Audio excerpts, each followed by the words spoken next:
afternoon. I see Lisa's already here. Hello, Lisa.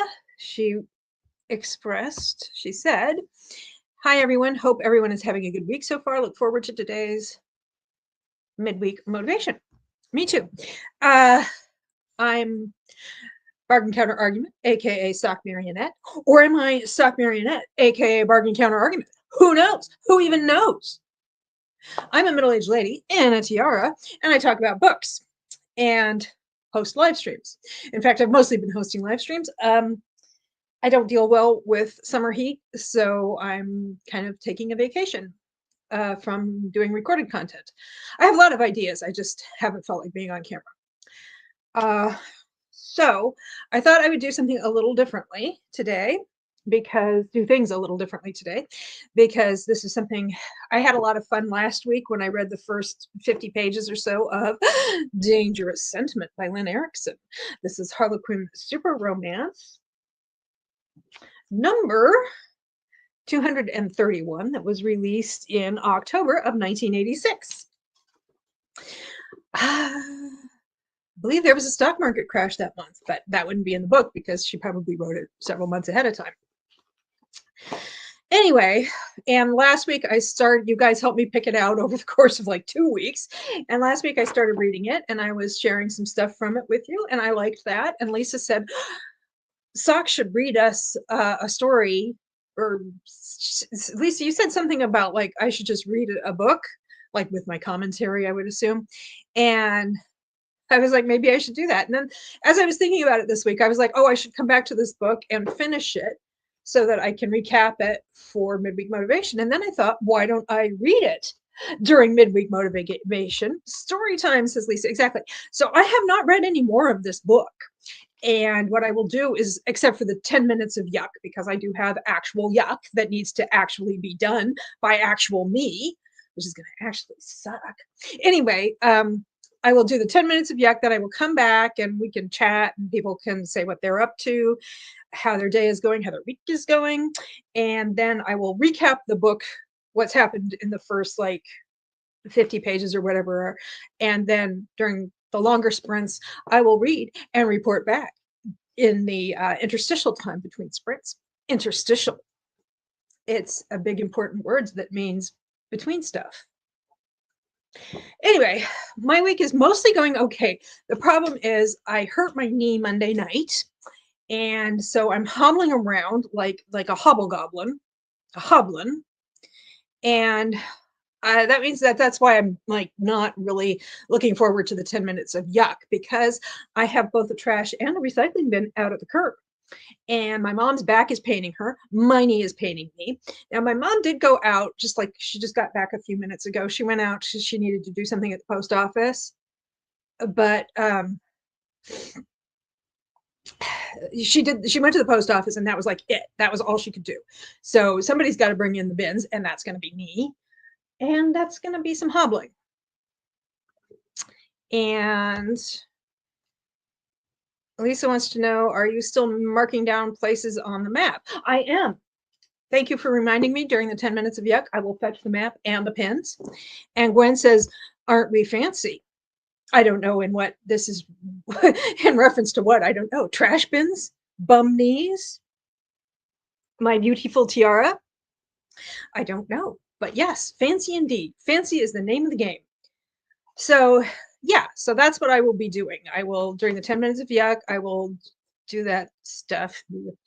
And I will fetch the bulletin board and the pins and we can do some place marking. And then during the first line, and I will recap, shouldn't have moved that way.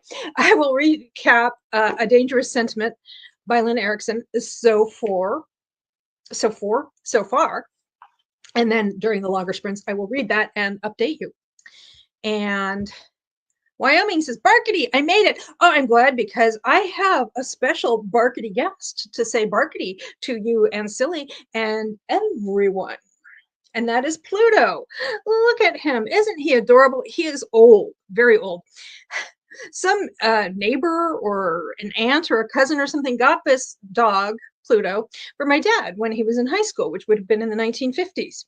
And it was kind of a joke because he was too old for, a Disney character stuffy, but Pluto stuck around, and at some point he made it into my parents' household when my sister was still either a baby or a toddler, and he's been with us. He hasn't quite been with us ever since, because when we went overseas, he went into storage. But he is an old dog who's probably capable of learning new tricks. I don't know. I haven't asked. So anyway, Pluto. Okay, so I think I am going to. He looks very well loved, says Wyoming. Yes, Barkity. Barkity. He's got the nice floppy ears and stuff, and he's got to be what, about 70 now? 1955 or thereabouts. So yeah. Okay, so let me get the copy, and there is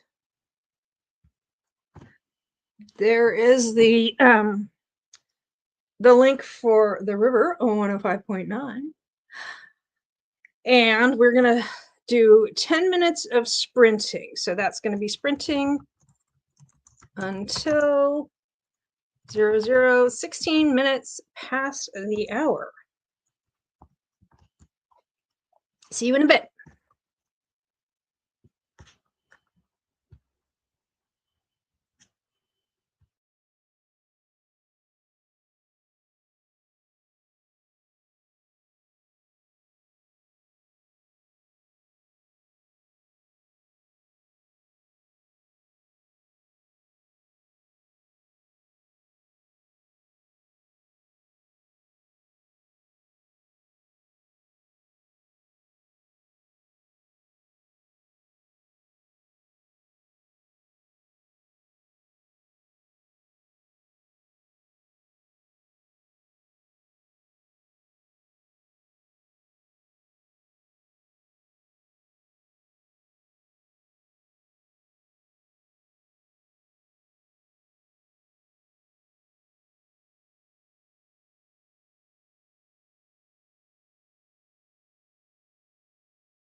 Okay, I think it is time to come back from 10 minutes of yuck, which was much more exciting than I thought it was going to be. A little out of breath because I brought in the bins. It's not super hot outside, but the air is very heavy. I think we're getting the edge of Hurricane Aaron or something. Then I was almost ready to sit down when Mom Marionette had a little bit of a mishap. So I kind of rushed to make sure she was okay. She's fine now, but there was just like a few minutes where she needed a little bit of assistance. And now I'm back. And Stacy D is here. This is our barkety puppy of the day. It is a Pluto. It's about 70 years old. And Storm is here, and she says, "Hey, I just got home from bill paying, grocery shopping, and grabbing a bite to eat at Happy House Chinese restaurant. Now I am tired." I bet. That was an eventful time for you, says Lisa. It was, and for Mom Marionette. And now Lisa wants Chinese. Presumably she means Chinese food. I want Chinese language, Chinese architecture, Chinese art, Chinese furniture, Chinese food. Oh yeah, that was the one, Chinese food, Chinese opera. Anyway, so yeah, my goodness, that was more excitement than I really needed, or that Mom Marionette didn't really need either. Okay, so I haven't done the map board. These stickers are not very securely fastened. I haven't done the map board in a while, a couple of weeks. And Lisa was like, "Are we still doing that or not? Or what?" I'm like, yes, we are. Hi, Lisa, says Storm. Nice to see everybody. So we have the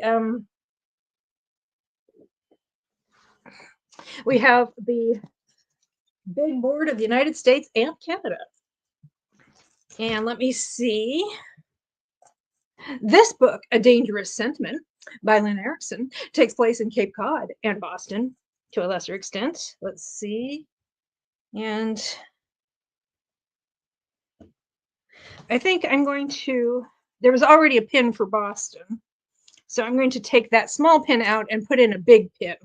A big pin in a city or region represents that more than one book that people have been reading takes place there. So I'm just going to go ahead and do that. I think, yeah. Okay, so, and Lisa says, here are some places I've been taking note. Nice. Nashville. Nashville.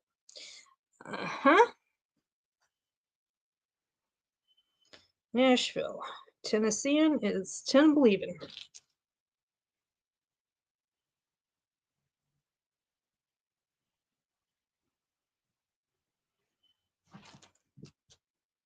Okay.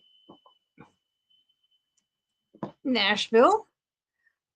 Hartford, Connecticut. I live just down the street from Hartford, Connecticut. What did you read that takes place in Hartford? Oak Ridge, Kentucky. Okay. Local interest for me. Hartford. Very exciting.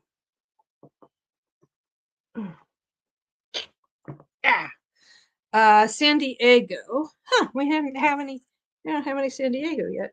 Cool. San Diego. And come on. Chicago. That's our first Chicago. That's surprising to me, being such a population center.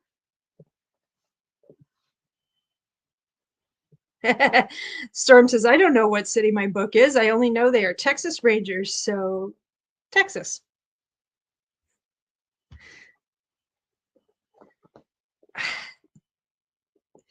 Oh, for Pete's sake. There we go. But we have a Texas that is like, oh no, that's Louisiana. Okay, so I'm just going to put it like kind of in the middle of Texas. Texas, says Gwen as well. Okay, I'm going to put a big honkin' pin in the middle of Texas. And then I can put additional, because it's such a large state, I can put additional pins as more specific cities come up. And Lisa says it was a hockey romance with a minor league in Hartford. We have a minor league in Hartford. We used to have the Hartford Whalers, but they went and are now the Carolina Hurricanes. And they're talking about bringing NHL back to Hartford, but I don't know about that. I don't even know what our team is called now. Or maybe we don't have minor league hockey. And yeah, Gwen said Texas. So we have more pins.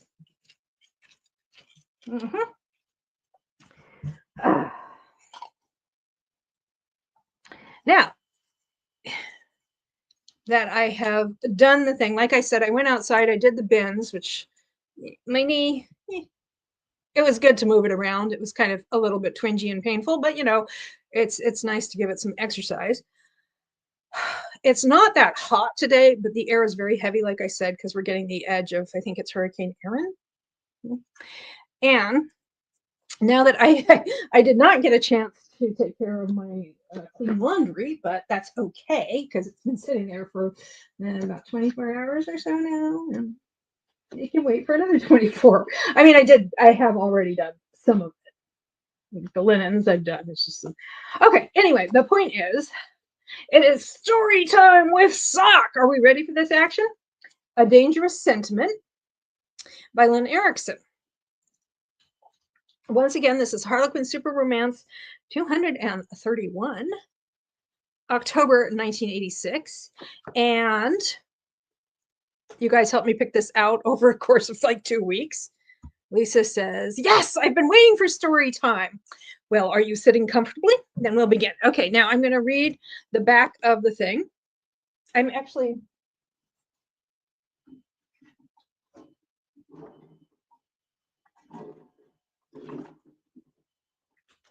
Oh, ooh. Let's see if I can move this a little bit so that you're not blasted by the light that I need in order to see what's going on. Okay.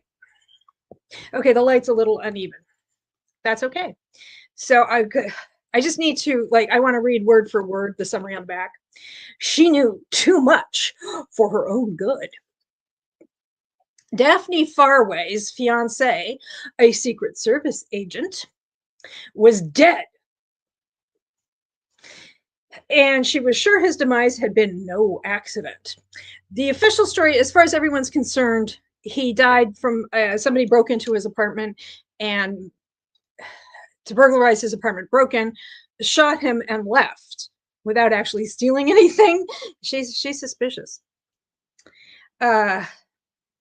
But what did a dyed-in-the-wool New Englander, a writer of cookbooks, know about the Secret Service? Not a whole lot. I mean, she just like basically knows that her fiancé is in the Secret Service. Daphne was finding out plenty. Yeah, it's kind of a bit of a learning curve for her. And she had to let Wes LaRue know fast. That's Wes LaRue. Though she had only just met Wes, her fiancé's magnetic partner, she felt she could trust him. Wes felt the same about Daphne. He had to protect her, to stay close by, even though instinct warned him to back off. Only 3 weeks remained to uncover motives, to snare a traitor, to fall in love. And I actually put this on Instagram this morning because it's Wraparound Wednesday, and it is a wraparound cover. I'm going to turn this bright light off. Okay, there we go. Okay, so last week I read the first like 50 pages or so during a sprint. 56 pages I got through in a half an hour sprint last week. So I'm going to pick it up, but I have read the summary. Now, what is happening is it's been a few weeks. I think it's been like 6 or 7 weeks, maybe even a couple of months since her fiance died. And she remembers that not long before he died, like just like a couple of days before he died, he told her that he saw somebody giving plans, some kind of plans, to somebody from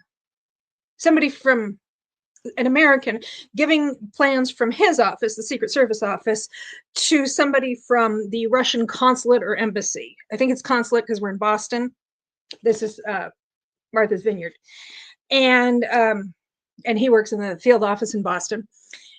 What he and the field office in Boston were doing, her fiance, they were organizing security for a summit that was going to be happening in Boston in 3 weeks, at least not 3 weeks from when the fiance died, but 3 weeks from when the book starts. That's why they have a 3-week deadline, where the Russian Secretary General of the USSR is coming to Boston to meet with the US president.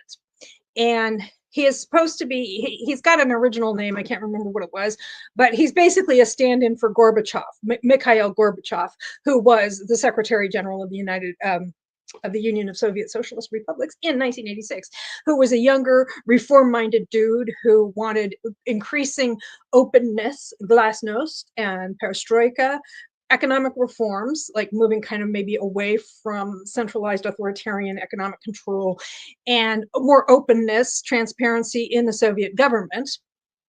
This is like what was really happening in 1986, and friendlier relations with the West. So the dude in the book is not Gorbachev by name, but he kind of stands in for Gorbachev as this kind of Western-minded, reform-minded, progressive, by Soviet standards, leader. And so he's going to have a summit with the president. In the book, he's going to have a summit with the president of the United States. And there is a concern that some of the old guard hardliners in the Soviet Union want to assassinate him, and that they might take advantage of his presence in the United States to assassinate him, and then they can blame it on the US, on a US citizen or the US government for not protecting him enough. Anyway, so when her fiance saw some sort of plans being handed off to somebody from the Russian embassy or consulate, he was alarmed. He mentioned it to her, but he didn't say who the American was that he saw handing it off. And then he died. And so she thought about it for a few weeks and then decided she should go to his supervising agent. So she goes to the supervising agent, who is very dismissive of her concerns. He seems much more alarmed at the thought that her fiance was telling her about the operation in very general terms, about that potential security breach, than the idea that maybe somebody was passing off these plans to the Soviets, to the hardline Soviets. And so she talks to him, and as she's talking to him, she's thinking, oh, maybe I shouldn't have just blabbed everything to him. Now he knows that I know, and if it's him or somebody he knows, I've got a target on my back. And so she's like, so she kind of tries to minimize her concerns, but he's a condescending jerk to her even before she realized that maybe she shouldn't have blabbed. So when she leaves, she runs into Wes. She's never met Wes before, but she knows her late fiance spoke very highly of him and trusted him implicitly and explicitly. So she's like, oh, I will talk to him. So they go away from the office and they talk. And she tells Wes, she's like, I probably shouldn't have told your supervising agent because I don't know if he's trustworthy. And Wes is like, yeah, that might have been a mistake, but but you don't know, you don't know that much about the Secret Service. You don't think like a Secret Service agent, and nor should you. So he's like, but I do take your concerns seriously. And he's thinking, I hope the special agent in charge doesn't do something really stupid, like tell everybody in the office that somebody else outside the office knows what's going on. Guess what the special agent in charge does? He blabs to the rest of the office. And so now Wes is just like, oh gosh, now everybody knows this poor lady Daphne, who just lost her fiance and is kind of cute, but that's not, anyway. She's got a target on her back. I got to figure out what's going on, like who's betraying our plans to the Soviets. And so he sends her back to Martha's Vineyard, and he comes to guard her for a couple of days while a friend of his who's retired from the Secret Service is going to show up and kind of guard her and her mom. They live together in this big house. This is like a 20-room house in Martha's Vineyard where she writes her cookbooks. Very nice. And meanwhile, Wes has got to go like all over the US, like finding out the different family connections and financial connections among people, because it's 1986 and you've got to do a lot of that field work in person. Although he has a brother who is like what we would now call the IT guy for a bank. And the brother is like, well, I can find out who has what accounts, but that's about all I can do. So there's no Facebook or anything like that. So that's where we are now. She's back at Martha's Vineyard. He's setting up security for her and the guy he asked to come guard her. And he's about to go herring off all over the United States, finding out what is going on with the various people in the office that he thinks might be the ones who dropped a dime to the Soviets. Everybody got that?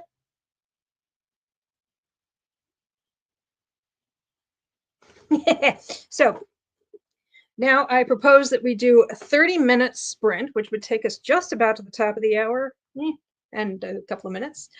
And I will go read another 50 pages or whatever and report back. Oh, yes, and highlights of the past included that sounds interesting, says Storm. There's a lot going on. And highlights from last week from the first 50 pages include he describes Wes, because it's kind of alternating, it's third person limited point of view kind of alternating. And right in one of Wes's chapters, he is thinking about what he knows about Daphne. And he says he knew that she and Brady, that's her late fiance, he knew that she and Brady had been sweethearts since their early teenage years. He even knew from a night on the town with Brady that Daphne wore a C cup bra. And I was just like completely taken with this last week, because I was just like, that is not the kind of thing I would imagine a couple of Secret Service agents would have to say to one another during a night on the town. Hey, dude, I got this fiance, 34. I wonder if, like, not 34, C cup. I just, for some reason in my head, she's the 34C. See, now I'm thinking about it. I did not need that in my head. I got this fiance, she's got C cup. I'm wondering if, like, she's been grieving so much, and I wonder if she hasn't been able to eat. Now she's like maybe a B. I don't know. And then later he's thinking about his sister-in-law is described as being youthful and attractive, even though she's 38. Mm-hmm. After 35, man, it's all downhill. And Gwen says, if you had a cell phone, it would be the size of a toaster. Yes, and it would weigh a lot. Okay, so we're going to sprint until, I think, 3 minutes past the hour. Yeah, 3 minutes past the top of the hour. So sprinting until 00:33. I will not be listening to the River 105.9. Or is it 109.5? Because I can't listen to music while I read. It doesn't work for me. So I will see you in about a half an hour, and we will find out what other things that Brady has been telling people behind her back.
Okay, it's been a half an hour, but I see I accidentally wrote down that I would be sprinting until 00:33. So I'm wondering if I should just continue and just go ahead and make that true. And just go with an extra long sprint or not. Because it looks like some people left.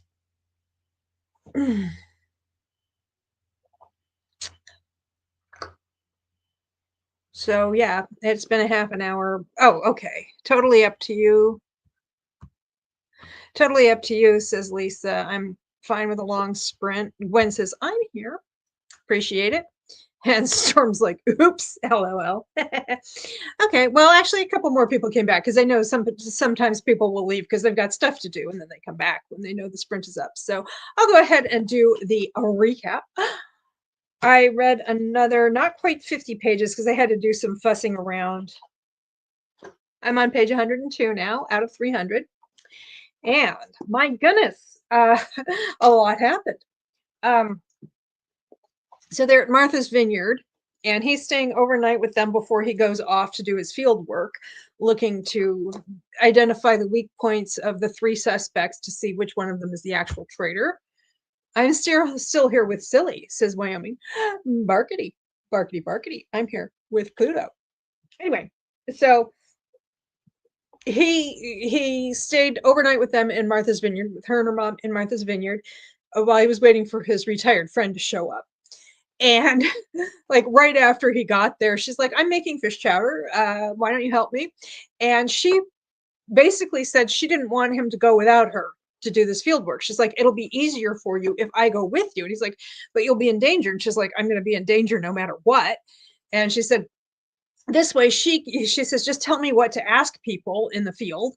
And that way, because if you ask the questions, they might get in touch with people in Boston and be like, this dude who looks a lot like Wes asks questions. And she says, if I'm asking questions under an assumed name, then it'll be they won't necessarily make the connection that he's investigating this potential treachery. Okay. Comment from Storm. I wish I could eyeball read as fast as you. I know. Well, the thing is this is why I don't really like audiobooks very much, because if I listen to an audiobook as fast as I can read, I wouldn't be able to understand what they were saying. Okay. I'd have to have it on like 3 times speed, I think, or something like that. Same like wow, says Lisa. Well, anyway. So, oh man, you should see me with my Kindle where I can make the font size bigger and everything. It's nuts how fast those go. Anyway, so she's like, I'll come with you. And he's like, okay. He's actually pretty open to the idea. He's like, he doesn't want her to be in danger, but when she pointed out that she was going to be in danger no matter what, and at least this way she'd be with him and he could help protect her, he was like, he had to concede the logic of her position. So the next morning, the retiree shows up, and her mother is like totally flirting with this dude. I mean, it's age appropriate flirting. Her mother's in her late 50s. This guy's in his early 60s, and he's been a widower for like 3 years. So there's nothing, so they go to Las Vegas because one of the guys they're investigating is from St. George, Utah, and Las Vegas has the closest large airport. So they go to Las Vegas. They go to St. George, Utah, and they find out that this guy is like an avid poker player. So they're wondering maybe his motivation for the treachery, if he was the one who did it, his motivation would be maybe he's a compulsive gambler and needs money. They don't know. And then they go hang out in Las Vegas for a couple of hours before their flight leaves to go to San Francisco, which is where the other next person they're investigating is from. And they go to Circus, which, okay, it's 1986. There's no Bellagio. There's Caesar's Palace, Circus, MGM Grand, some other places that don't exist anymore, Sands, Dunes, whatever.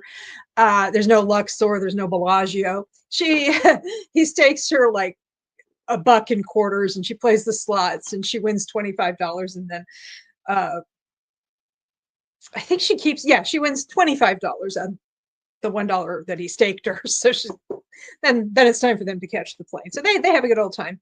But she like gives him a quick hug, and he's just kind of like, backs off from her. And so they do that. So that's the thing. They go to San Francisco. And let me see. I have I got some sticky tabs so I could annotate. Well, I'm not annotating, I'm just kind of marking passages of interest. Let's see, what do we got here?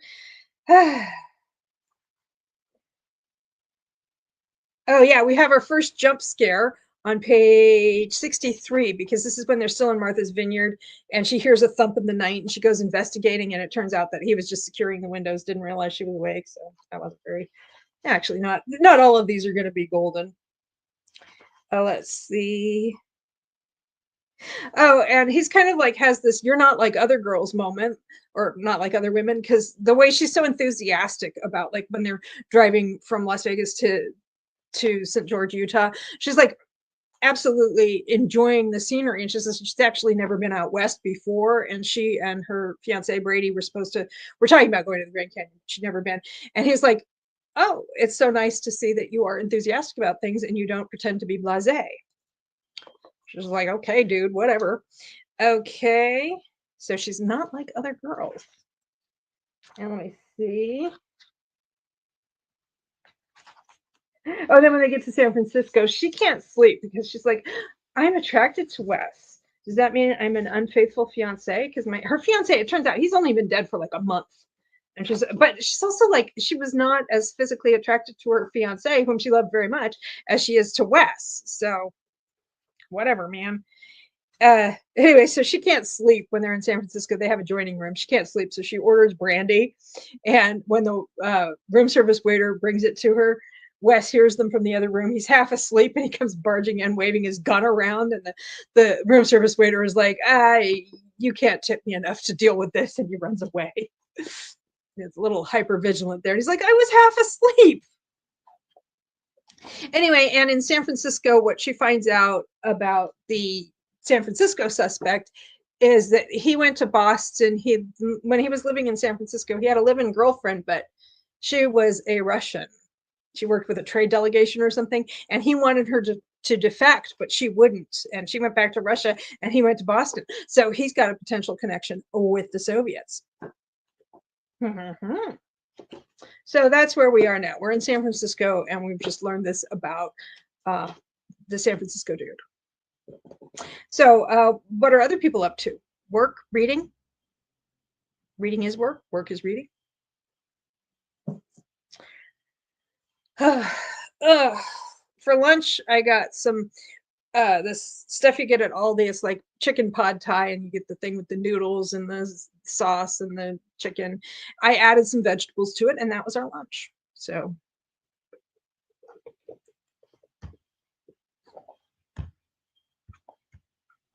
Lisa, working, getting annoyed, and it just had to use my stern voice.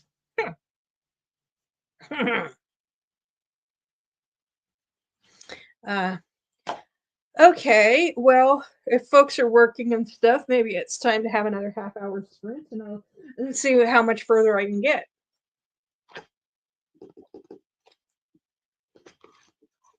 And where we will be globetrotting to next, or something.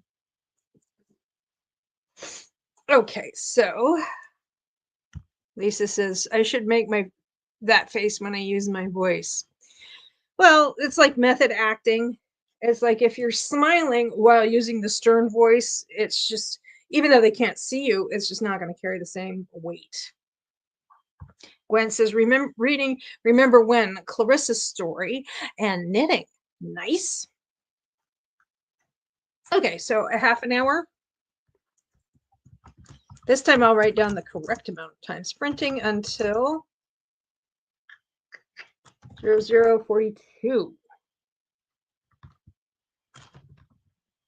It would help if I could actually, 30 minutes sounds good, says Lisa. Awesome. Yeah, normally it's 30 minutes. I just did. Okay. 42 minutes past the hour. See you then. Oh, and Lisa also is asking, like, when is knitting? And I'd like to know that as well. So perhaps we can discuss it when we come back.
Okay, it's been another half hour.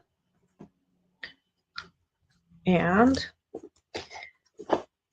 holy smokes, you guys, stuff is happening. Oh, yeah. There is so much tea. So much tea.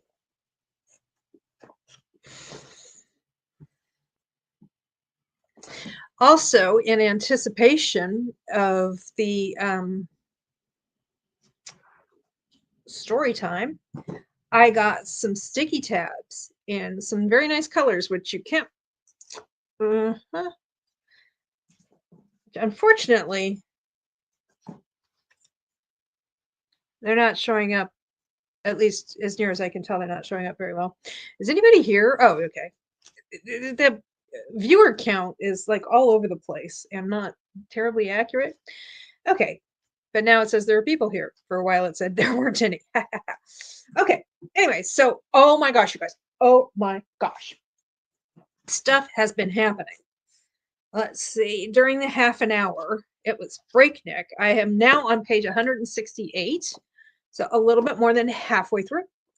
And okay, so what has happened? Storm says, so much stuff, Storm, so much. Is it Storm or Stormy? Because I feel like when I say Stormy, it's like, no, it should be Storm. And when I say Storm, it's like, no, it should be Stormy.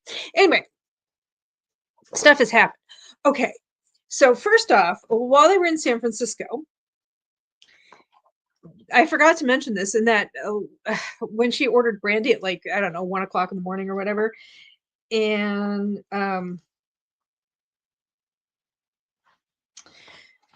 and he accosted the room service waiter with a gun because he was like half asleep and just thought there was danger.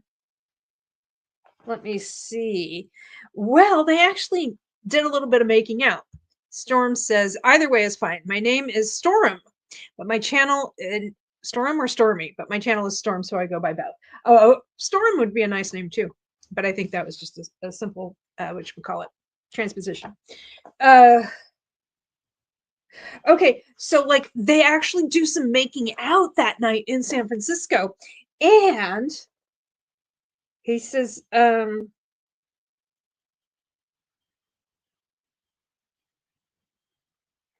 she felt his hand. They're smooching a little bit.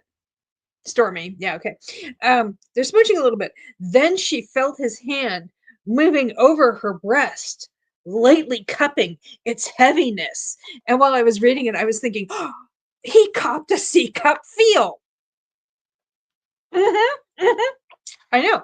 And then later he's like, says something about those C cups of hers. And it's like, oh wow, that the C cups in them. Okay.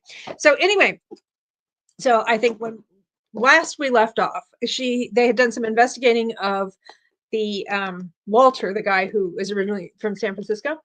And it turned out he had a Russian girlfriend. She worked with the trade delegation. And then Daphne actually Wes goes and talks to the girlfriend because he's like, she's a Russian trade delegation person. She's not going to be reporting back to anybody. And she's like, that basically she's like, she hasn't heard from him. She says she hasn't heard from him since they broke up and he moved to Boston. Daphne is skeptical because she's like, if he really loved her, he would try to be in touch with her. Okay, Lisa has something to say. Woohoo! I just turned on the volume because I got off a call and what am I listening to? LOL. Mm-hmm. And Stormy is laugh crying or cry laughing. C cup feel. Telling you. Okay, so and he's like, oh wow. So on their way to the airport, they stop at a toy store because they're going back to Boston that afternoon, and it is the niece's birthday. We learned about that last week, and the niece wanted a Cabbage Patch doll for her birthday, so Daphne picks one out. She picks out the cutest one. And I remember thinking about Gwen because Gwen said Cabbage Patch Kids were her favorite. I think it was Gwen who said that, wasn't it? And she picks out the cutest one.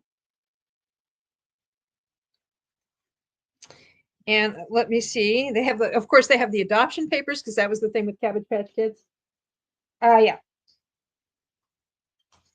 Daphne chose the cutest Cabbage Patch doll, Dorita Diane. Dorita Diane. Diane spelled Dyann. Her name tag said, "Take me home and love me." There were adoption papers. So anyway, and then they leave from the airport. They just go straight to his brother's house, and they give the doll to the niece and have some birthday cake, and then they go back to his place because he's like, you should stay the night at my place. I'll take the couch, you sleep in the bedroom, because he's just got like a one bedroom apartment because he's a bachelor. And so they do that, and then the next day they go to his friend, the retired dude who is looking after her mother, is bodyguarding her mother. His name is Hubert, and he was actually Wes's foster father for a while because Wes and his brother, their mother abandoned them. Anyway, so Hubert asks them to run by his house and pick up his tennis racket and his tennis shoes because Audrey is the mother. She just wants to play tennis all the time. And he wants his own stuff. So they go to do that. So Daphne goes in to get the stuff, and she finds a bunch of canceled checks and sees that every month Hubert is writing a check for $500 for cash. And she's like, his other bills are being paid by check, so it's not to pay bills, and he's paid off his mortgage, so it's not to pay off the mortgage. And they're like, well, what is going on here? And they suspect that Hubert is maybe the traitor, which is really bothering Wes because, I mean, they're really close. He was his foster father and everything. And this stuff, they go back to Martha's Vineyard, stuff happens, and Hubert is not actually, we find out that Hubert's not the dude. Hubert, well, first, she goes back to Martha's Vineyard. He stays in Boston. And then she gets a premonition. And so she heads back to Boston because he's not answering his phone. She goes to his apartment, and it turns out he's been shot. He's passed out on the floor because he got a scalp wound from a bullet, like it creased his scalp. Didn't, he's got a concussion. It's bleeding like a mother because scalp wounds do. And he's got a concussion, but he's not like seriously injured. So they go back to Martha's Vineyard. And Hubert is like, okay, well, what happened was 15 years ago, he was in a car accident with another Secret Service agent. And he was driving, and he survived the car crash. He just like got a bruise. And the other dude died. The other Secret Service agent just died. Well, it turns out Hubert was completely and totally driving drunk. And nobody stopped and asked, hey, were you driving drunk? This was a bit different time. Keep in mind, this is 15 years before 1986. So we're talking about 1971. And so meanwhile, the guy who owned the establishment where they've been drinking has been blackmailing Hubert. That's what the $500 a month is. So that's that. So Hubert is a drunk driver. And he like, after the accident, he went to AA, quit drinking entirely. And so that's what's going on with Hubert. And my hair, I'm so excited by all of this that my hair is coming out of my bun. I just can't handle the excitement. I was too old for, okay. It was Kristen Lee. That was who it was. Thank you, Gwen. So was I. It was Kristen Lee. That's right. And she doesn't seem to be here this afternoon, or if she is, she doesn't feel like talking, and that is perfectly okay. But maybe she'll watch it back later. Cabbage Patch Kids. Dorita Diane. With a Y. Okay, so that red herring of Hubert was raised and dismissed just as quickly. My gosh, my hair just does not want to be in the bun. It's defying the bun. Okay. There we go. So that red herring was raised, and the other thing is he did get into the bank's computer, and he found out that the supervising agent, the one who is from St. George, who may or may not be a problem gambler, recently made something like an $80,000 donation. Deposit to his account. And it's like, oh, was this a payoff? What's going on there? And then there isn't any additional information about the guy from San Francisco. The other guy that they're worried about is a guy named Mike Toth, and he's the guy I mentioned him last week. He's Hungarian. Well, he was born in Hungary, and his parents, he came to the United States as a small child, and I was thinking maybe because of the Hungarian uprising in 1956, because I actually knew a kid in high school whose dad had come to the US as a teenager because his family was fleeing the Hungarian uprising of 1956. Anyway,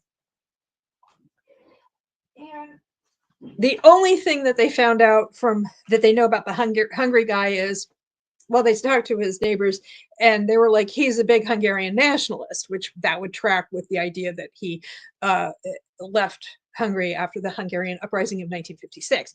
So he also writes monthly checks to an obscure Hungarian relief organization that they're like, that could be a front for something, that could be legit, or it could be a front for something. So I don't know. I mean, he has a security clearance, so some of this stuff would have been investigated, especially since he was at one time a Hungarian national. So that's where we are now. We're back on Martha's Vineyard. Wes was kind of in and out of it for about 24 hours, and from having been shot in the head. Again, it just creased his scalp, so it's gnarly, but not too damaging. However, she has decided, Daphne is very resourceful, and she has decided, what if they let everybody think that Wes has been killed? And maybe they can smoke out the traitor that way. So that's where we are now.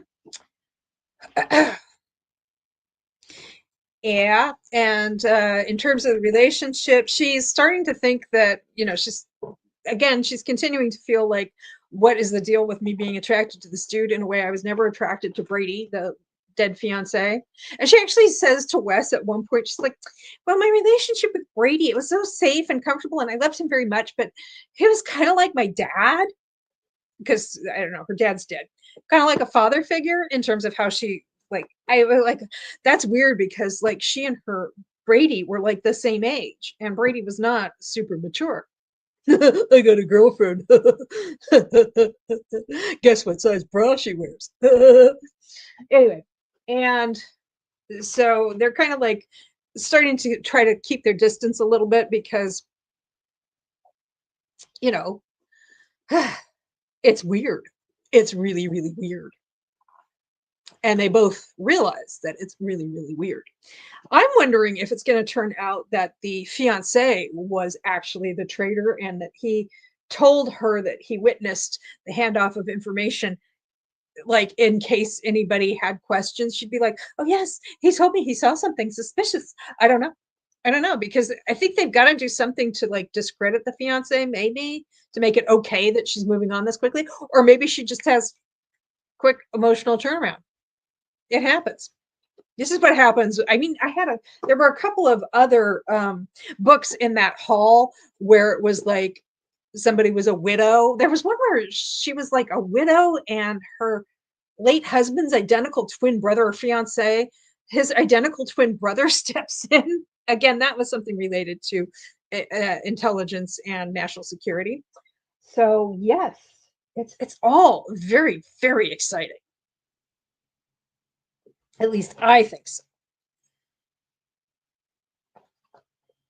So does anybody have any thoughts or comments before we take another sprint and I read more of this enthralling, captivating book?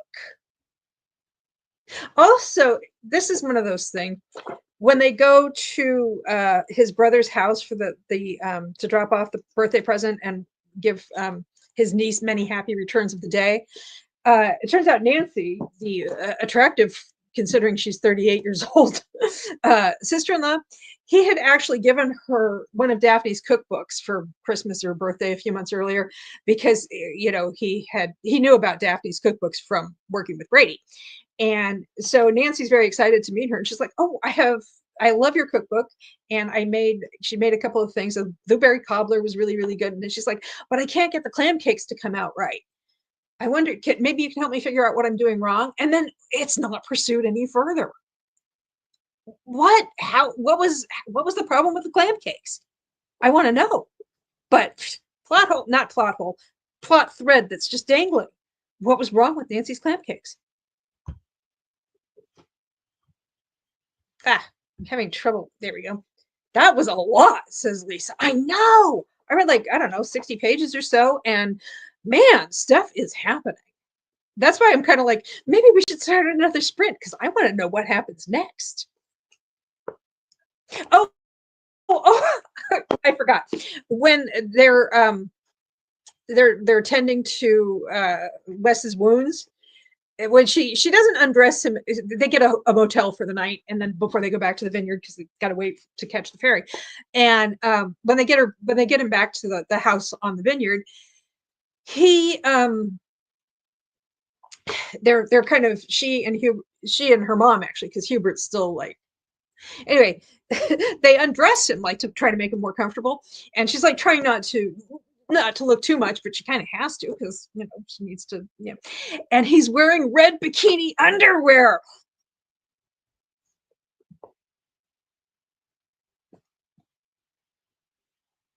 So much underwear in this book. And there was actually earlier, I didn't mention this before, but when her mother goes to the first time her mother meets Hubert, when she goes to pick him up from the ferry, she's wearing like a short tennis skirt, and you can see her lacy underpants. Mm-hmm. Mm-hmm. Lisa says, for 60 pages, that is a lot. And yes, I want to know. I know. Well, it's only 300 pages, and there is a lot going on. Harlequin Superromances used to be like closer to 400 pages, like 375 or so pages. And I wonder if Lynne Erickson originally plotted this out with a lengthier book in mind, and they're like, oh, sorry, it has to be in 300 pages. And she's like, oh, okay. Well, I don't want to sacrifice any of these plot points, and I certainly can't sacrifice any of the descriptions of characters' underwear. So I guess we're just going to have to move this thing along somehow. Gwen is going to tell us what she's knitting. Awesome. You asked what I'm knitting. I'm knitting a cotton reusable market bag. It's a striped pattern of tea rose and beach glass. That sounds really, really nice. Do you can you pop a picture in like the craft corner of the Discord or something? I think the Tea and Biscuits Discord, I think there's a subsection for pictures of crafting projects or something.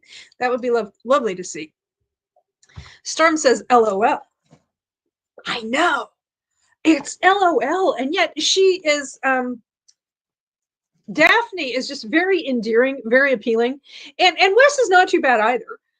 They're both kind of fun. She's surprisingly lighthearted considering that her fiance just died, but yes, Lisa's like, I would love to see how that turns out, Gwen. Yes. Sure, she says. Sure, says Gwen. So yeah, are we ready for another half an hour? Oh, it's like 4:00. Wow. Are we ready for another half an hour? See how much further I can get. I mean, it's moving so fast. I'm picking up my reading pace because the story is picking up pace. Anyway, so let's see. We can go until 30 minutes past the hour. Well, 31 minutes past the hour for a full half hour. Okay, so I'll see you in a half an hour. Sorry to give you all the bum's rush here, but it's just like I have to know what happens next. I have to know.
Okay, it's been another half hour.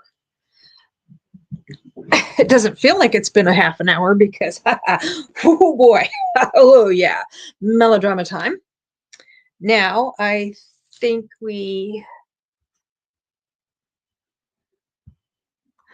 okay, forgot to put that up.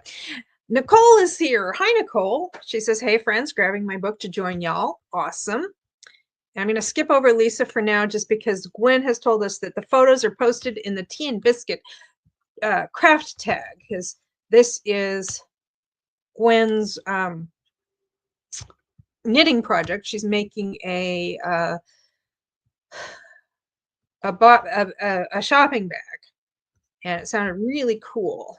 Let's see. Tea and Biscuits crafts. Just taking a quick moment to look.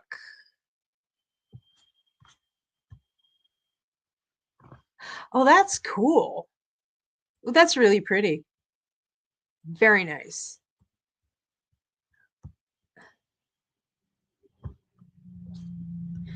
Thank you for putting that up. Appreciate it. Okay.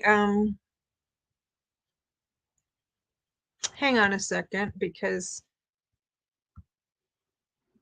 Lisa says she's not part of that Discord. Let me see if I can do a sharing of the screen. How do I share my screen? I don't know.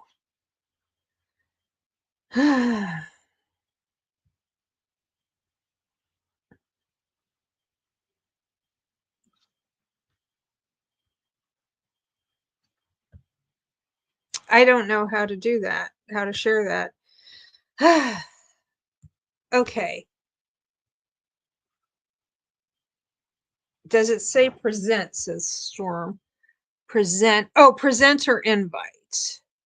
Share screen. Hang on a second.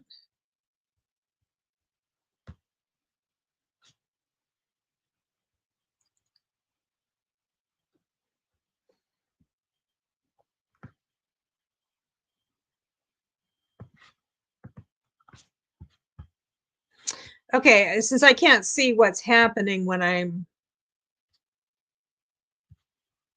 okay. Oh, for Pete's sake, select window or screen.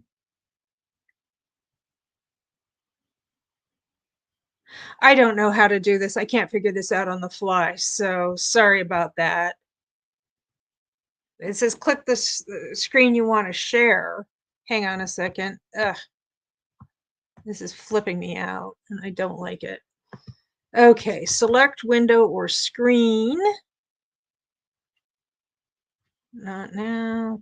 Okay, let's try this again. I'll try one more time, and I don't want to stress about this right now. So yeah, I don't know how to do this. It's not working for me. So yeah, I can't figure it out because it's not showing me the screen. I can't figure out how to make it share the screen I want it to share. I don't get it. So I'm one day I'll figure it out, but right now I'm just not in the right mindset for that. So meanwhile, Lisa says, so curious what happened in the book. This is like a soap opera. Yes, it sure is. And Gwen was saying the photos are posted on the Tea and Biscuit craft tag. And then Lisa's saying, I don't think I'm a part of that. I tried to figure it out, and it was saying, what screen do you want to share? But it wasn't giving me the option that I needed to share. And Gwen says, I find that knitting helps the arthritic fingers from getting stiff. It also makes me feel like I'm doing something useful while listening to my books. Okay. Does it say, okay, this is Storm trying to help me out here. It says, click the screen you want to share, and I didn't see the screen I wanted to share there, so I don't need this kind of stress in my life right now. So I'll tell you what, Sorry, Lisa. I can't deal with this right now. So, I mean, with trying to figure out how to share my screen and stuff. Um, Sorry.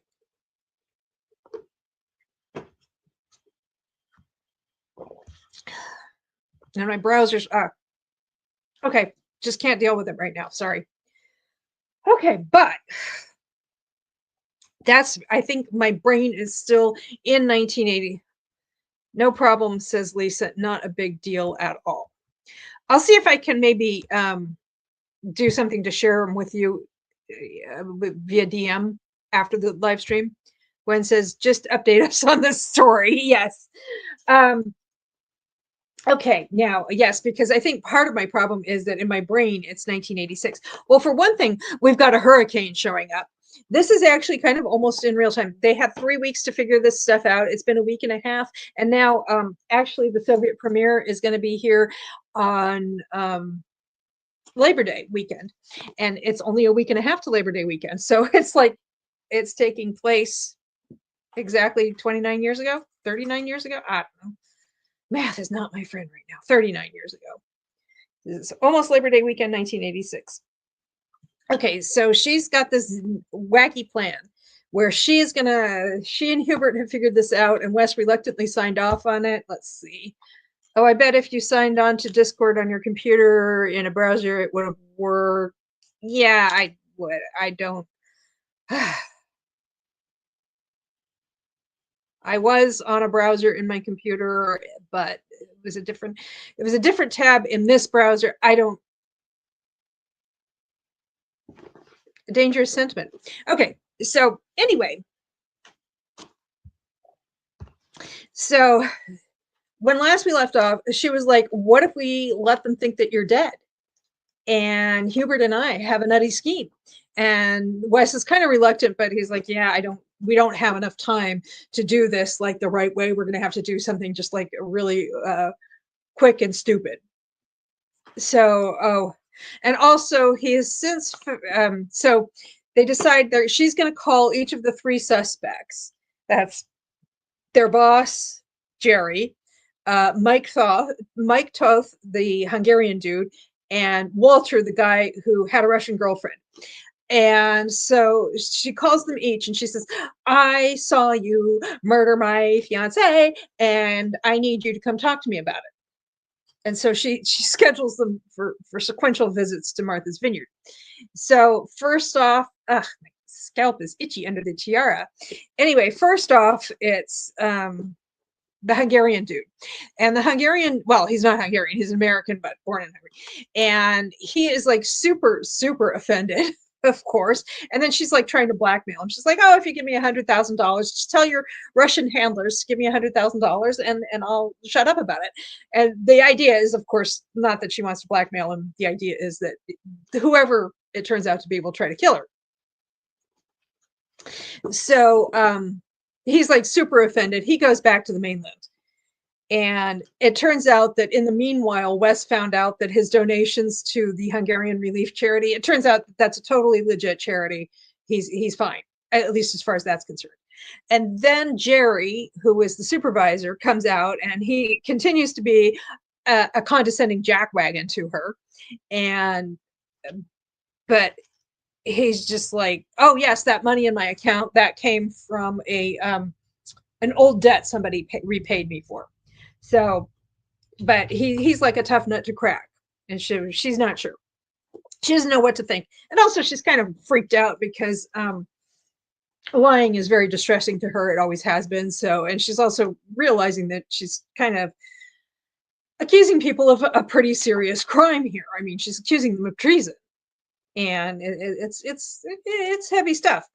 Also, at one point, she and Wes have made out a couple of more times, and you know, their relationship is moving along. Okay, the next guy to come out is Walter. He's the third guy, the last guy, and he's the one who had the Russian girlfriend. And he's like, it's been a year. We broke up a year ago. And she's like, I just don't think he's over it yet. And it's like, lady, your fiance died like a month ago, and you seem to be kind of over it. So So, however, and it's like, oh, and at one point Wes is thinking that like every time he starts to get close to Daphne, he's like, he thinks of her fiance, her late fiance who died a month ago. Well, I guess now it's been 6.5 weeks or 6 weeks or whatever. And I'm like, dude, somebody probably should be thinking about this because she's not. Quick emotional turnaround. Her heart is like a motel room. It changes quickly. Okay. Okay, so then she gets a call from Walter, the dude with the Russian ex-girlfriend. And he says, meet me at Logan Airport. And she's like, okay, which is the international airport that serves Boston. She's like, okay, I'll go to Logan Airport. And Wes goes with her. Meanwhile, oh, this is not the only thing that's happening here. Hubert is the one who's being blackmailed.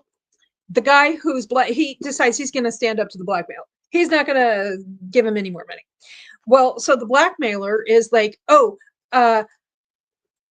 you know how you have this daughter who lives at, and he gives the address where Hubert's daughter lives, and he's like, and her 3 lovely children.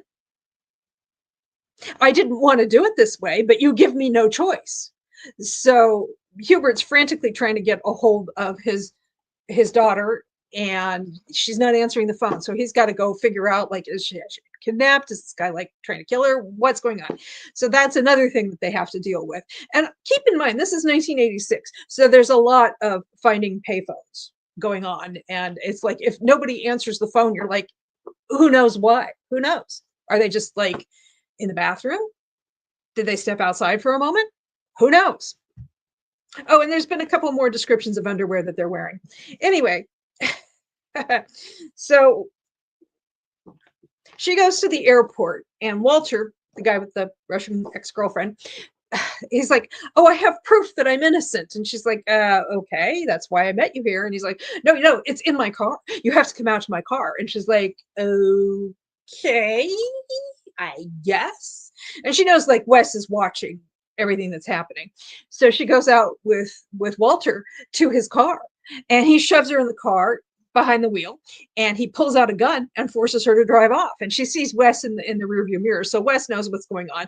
But Wes, I don't know why he needs Walter's, he has Walter's address. He needs his phone number, and I don't know why, but it involves like going and tearing the relevant page out of the white pages of the phone book at a payphone, because it's 1986 and that's just how we rolled back then. So she's in the car being driven away, or she's doing the driving, but at gunpoint. There's something going on with Hubert's daughter and her children, and the guy who was blackmailing him. Wes is trying to chase them down. Well, he tried to chase them down. He lost them. He called the Boston Police Department and told them what was going on. So there's an APB on Walter's car. And then he goes back out to Martha's Vineyard to make sure Audrey's okay, because he's like, there's nothing more I can do in Boston. The Boston PD is on it. Meanwhile, there's a hurricane, Tropical Storm Ethel, bearing down on them. Well, it was Tropical Storm Ethel. Now it's Hurricane Ethel coming down to the vineyard. So, I mean, there's a hurricane. We've got 2 different kidnapping plots going on by, I guess, 2 different perpetrators. Maybe not. Maybe it's all tied together. Who knows? Anyway, oh my goodness. It's just, so much. So I am now on page 239. So I've got about 70 pages to go. So I'm thinking if we do a 40-minute sprint, I can probably get this thing knocked out, and I can tell you how it all gets resolved, and I can find out, and nobody has to wait until next week. How do we like this? Do we like them apples? Are these pleasing apples?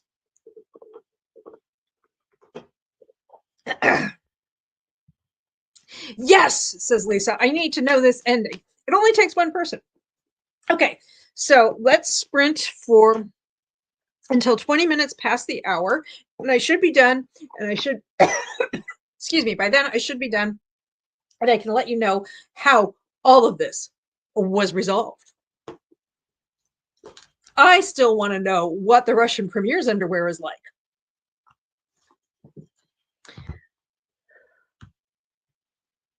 Yeah, Storm is making a gesture. She's giving me the old thumbs up. Okay, so we are sprinting until 25 minutes past the hour, not 20 minutes. Okay, there we go. And I will let you know what's going on and if we get any more descriptions of people's underwear. Come on. See you in 40 minutes.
Okay, the 40 minutes are up. And I finished it with enough time to spare to get my laundry put away. Mm-hmm. Mm-hmm. I'm just gonna give everyone a chance to come back to me. Oh, okay.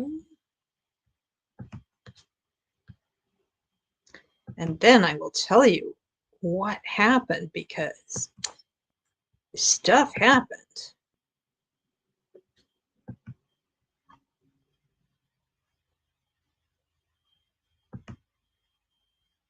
Okay, just updating Storygraph and Goodreads to show that I have finished it.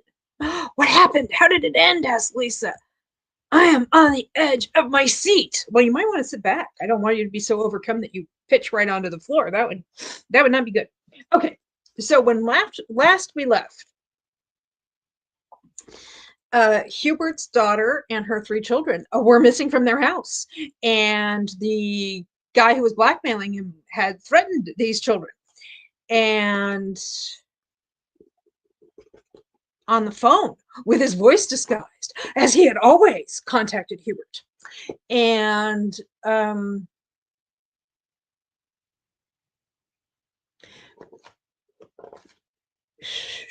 okay. Oh, yeah. And I was trying to remember because so much stuff happened. Walter had kidnapped Daphne from Logan Airport. He was like, meet me at Logan Airport and I will provide you with proof that I did not do this thing. And Walter's the one with the Russian girlfriend. And she's like, okay. And she meets him at Logan Airport. He's like, the proof is in my car. And she's like, yeah, okay, but Wes has got an eye on me, so I'll go out to your car. And that's when he kidnaps her at gunpoint and forces her to drive away from the airport. And Wes loses them. And so Wes tries to help Hubert. Hubert's like, no, I got this.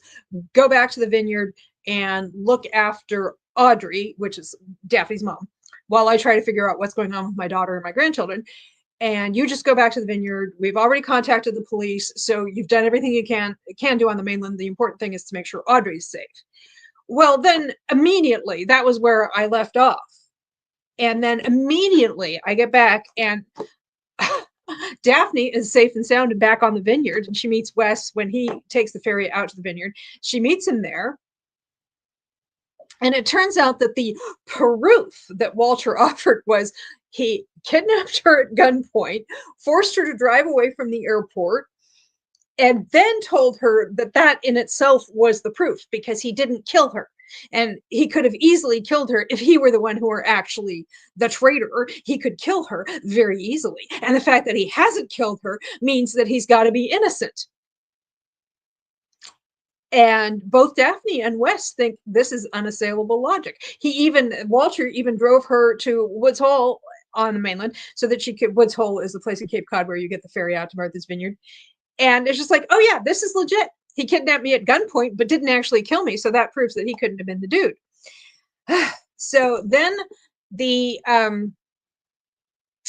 station chief, the supervising agent, Jerry, the one from Utah who liked to gamble and stuff, he comes out and she had confronted him and he's like, no, it's not me. And he comes back out to say, no, it really isn't me. And I'm pretty sure it's the Hungarian dude. And so he's out at the vineyard with her and her mom and Wes. And Wes is like really wants to get back to the mainland so he can help his former foster father look for his former foster sister and her kids.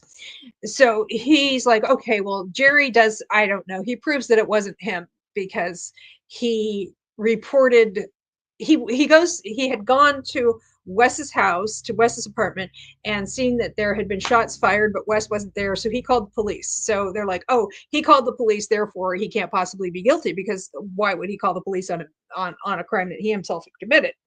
So they're like, he's legit. So he's going to stay out on Martha's Vineyard with what's her pickle, Daphne. And Audrey is like freaked out by the storm because she was there for the big hurricane of 1938. That was a real mess for all of southern New England, really. And so she wants to go back to the mainland. So, and Wes wants to help Hubert. So they go back to the mainland. Well, guess what? Jerry's calling the police was strategic. He's really the dude. He's the dude. And it turns out that Wes on the mainland realizes this when they finally get a hold of Hubert's daughter. And it turns out that she has her father-in-law lives in Newark, New Jersey. And they got a call that her father-in-law was dying and wanted to see his grandchildren one last time. And they get to Newark and they're like, he was fine. He was happy to see us, but he was fine. And we're trying to figure out why anybody would play a prank like that. Well, of course, it was Jerry being a jerk, Jerry the jerk. And so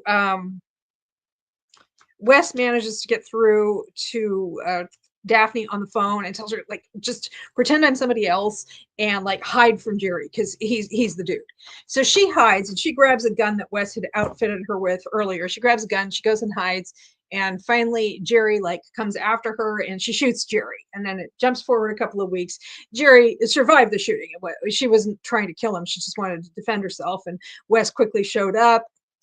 They kind of kept Jerry from bleeding out and then got him to the hospital. And so it's 2 weeks later. She hasn't heard from Wes at all. And she's like, oh, okay. He decided he didn't want to be with me. And whatever, man. So she goes to see Jerry in the hospital and she kind of feels bad for him or something. I don't know. These emotional motivations don't make a whole lot of sense sometimes. And I don't think it's just because, I don't know. And then she runs into Wes and he's like, oh yes, no, I realized I love you and we should get married like right away. And he's like, this weekend. And she's like, we have to get blood tests. He's like, okay, next weekend. And it's kind of like, what? You suddenly decided that he was worried he was competing with her dead fiance or something. I don't know. He was certainly thinking more about her dead fiance than she was. And so it's like the spy plot got resolved in a way that was more or less satisfying. The only reason, I mean, I don't necessarily figure these things out very well for myself, except that, I mean, they were like, oh yes, it's not the chief, we've solved it, it's the Hungarian dude. And this was like when there were still 40 pages left in the book, so I'm like, okay, it's got to be Walter the chief because there's still 40 pages left in the book. But the emotional conflict and everything, relationship stuff was resolved in like 2 pages. So I mean, I was okay with how the spy plot resolved, but the emotional resolution was kind of unsatisfying because it was just kind of rushed. It's like usually in a romance, well, I mean, I don't read as much romantic suspense, so I can't tell. But usually I would say in a romance, it's like any kind of plot is usually subordinate to the developing relationship because that is the plot. But in romantic suspense, sometimes the plot can, the relationship can subordinate to the plot, and that's just not as interesting to me. However, I did enjoy these two. I didn't really quite understand where they were coming from. I enjoyed the story. I enjoyed the secondary characters, enjoyed the little travelogue we had. And I sure liked her. She was really nice.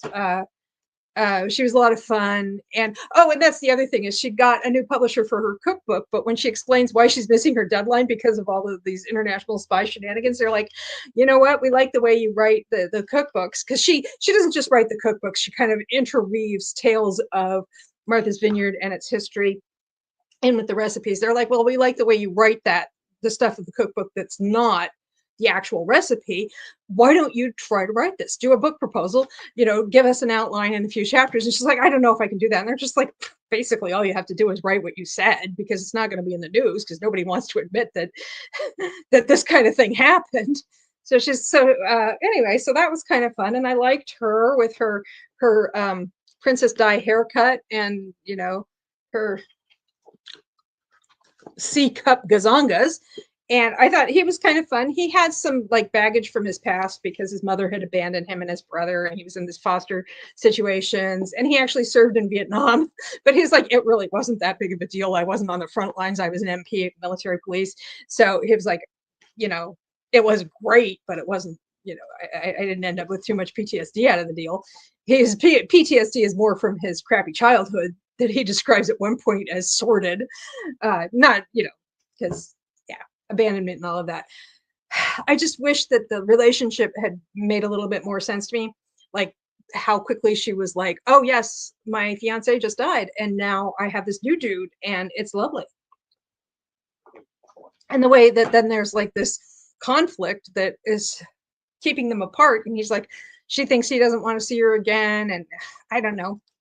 And then that's resolved in like a page. Kristen Lee. Hey, everyone. Hey, Kristen Lee. I just finished recapping this. If you want to watch it back, we went a little bit longer so that I could finish this book from last week. And in it, we did have resolution on the Cabbage Patch Kid.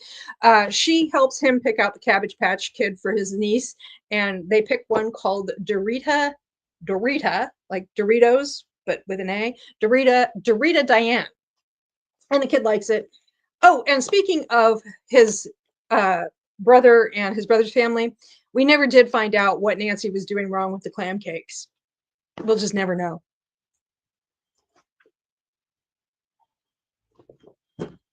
I think she probably didn't have her oil hot enough. That would be my guess. But who knows? Oh, candle pairing. Yeah, I actually posted this one out on Instagram this morning because it's Wraparound Wednesday, and that's a wraparound cover. And I paired it with this, I don't know if you can see, this is a chocolate chip cookie candle, because the chocolate chip cookie was, as near as I can tell, the most popular origin story for the chocolate chip cookie was that it was invented in Massachusetts, and I believe Wickham, which is Cape Cod, so not too far from Martha's Vineyard. And it's a nice cozy day because we are having our own little edge of a hurricane.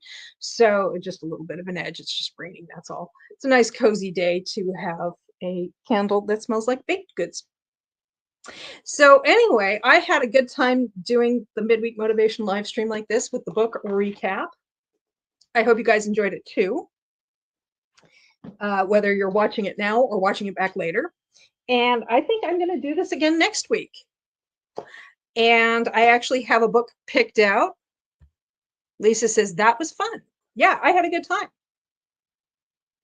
And next week, I'm going to go with a shorter book. I'm going to go with a Harlequin Presents by Violet Winspear, The Kisses and the Wine. The Kisses and the Wine. I would think that the wine and then the kisses would be my personal experience of the order of operations for those things. Silly and I were having a good time. Pluto is just like, he's completely exhausted by the whole thing. He's just like, that was a lot that happened very quickly, and he's very tired. So the Kisses and the Wine for next week, because this is a Harlequin Presents, so it is shorter. It's got smaller print though. It's 186 pages. And it's Harlequin Presents number 18. It even has the sprayed edges, which that means vintage. And this was published originally in 1973. So, and I will read the summary so that you can, I'll read it again next week, but this way you know what we're getting into. The Kisses and the Wine. She didn't want to be a part of a lie. Lise supposed she should be grateful, and she was. The imperious, I'm having trouble. I'm going to have to turn on the bright light again. Sorry. Okay, let's try this. She didn't want to be a part of a lie. Lisa supposed she should be grateful, and she was. The imperious Conde Leandro de Marcos Reyes had helped her out of an awkward situation, but she was not so grateful that she'd pretend to be his fiancé. I'm offended that he would even suggest that to her. The Conde was a domineering Spanish nobleman and took what he wanted. See that thing over there? I want it. Give it to me. Okay, you're the Conde. We have to. Sí, senor. But a conquistador-type man who regarded women as playthings was not Lisa's idea of an ideal husband. Well, I'm glad she has standards. Yet, he excited her. She wondered what it would be like to really be his intended wife. The kisses and the wine.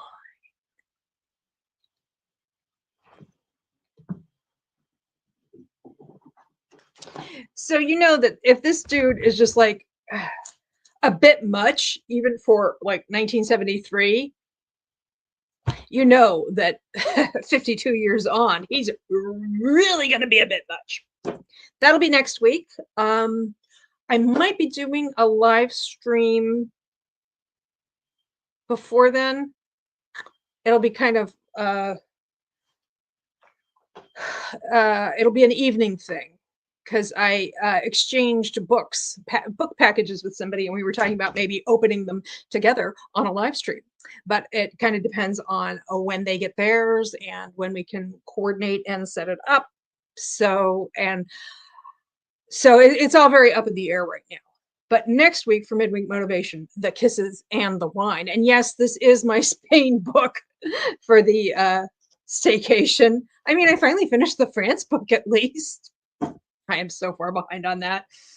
So yeah, that'll be next week. The kisses and the wine. So I don't know that I have. My back's a little sore. I don't. Yeah. So that's that. A dangerous sentiment. Oh, and I learned something. I didn't realize it until I read the little author bio, which is very upfront. This is actually Lynne Erickson is actually two writers. Let's see, Carla Peltonen, and Molly Swanton. And they were somewhat inspired by Hurricane Gloria, which battered the New England coast in the fall of 1985, which is about, this came out in October of 1986. So that's their deal.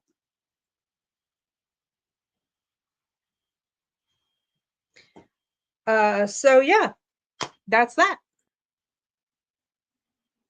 I think, I'm not sure if I have other books by them, but like I said, I kind of decided that maybe I would prefer to do the Harlequin Presents because it's shorter.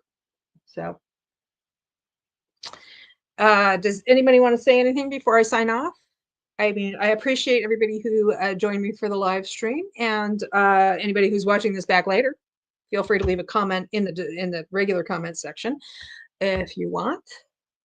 Thanks for doing this, says Lisa. Thank you for giving me the idea to do it this way. I think it worked out. So all credit to Lisa. If it had gone badly, it would not reflect poorly on Lisa because it would just be a good idea that I hadn't quite executed correctly. Hopefully next time I'll be, yeah. Anyway, I think that was fun. I really enjoyed doing it that way. So that's why I'm going to do it again that way next week. And appreciate everyone for joining me. And I will see you. Like I said, there might be a stream between now and next Wednesday, but it will be in the evening on a weekday. But again, that's still kind of up in the air. And Wyoming says, yes, it was a lot of fun today, Sock. Thank you. I enjoyed myself. And see you next week or sooner, maybe, hopefully, possibly. Good night.